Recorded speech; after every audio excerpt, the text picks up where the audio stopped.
Welcome back. Today we're doing the air ride level sensors on a 2008 Mercedes gl450. Of course, you know, jack it up, proper spot underneath, and jack stand, and blah blah blah. Or this time I got a chalk behind the back wheel because where I live now is an incline. So that's that. As with anything messing with these damn things, first thing you want to do is go back in your little toolbox thing is to get this pin right there. That is made so you don't kill yourself. Take the first lug nut out and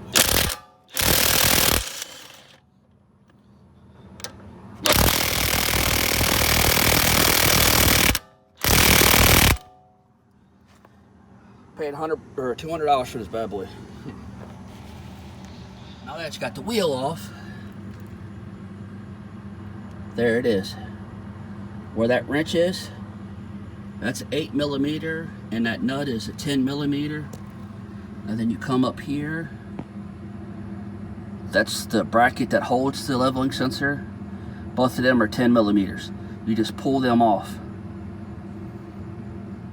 Okay, now that you got it off,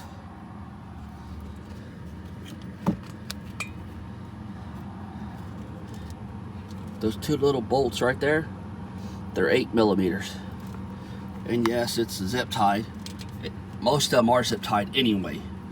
I broke the clips on this, so I just zip tied it back.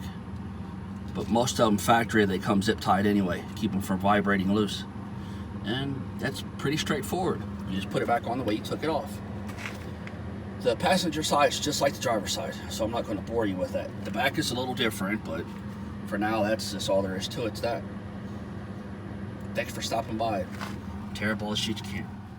And a little side note on this. This is the original one that came from the factory. The only one I've changed was the passenger side. The other three are completely fucking original. 236,000 miles on them, to be exact. So that's not bad.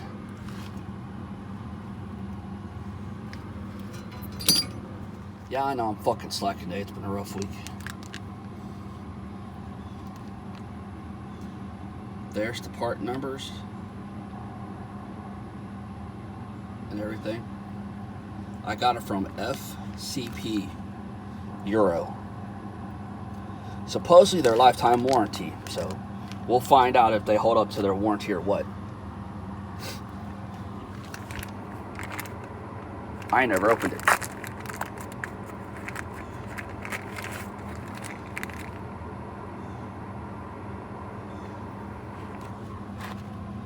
And all it is, it's a refurbished Mercedes and they scratch everything off.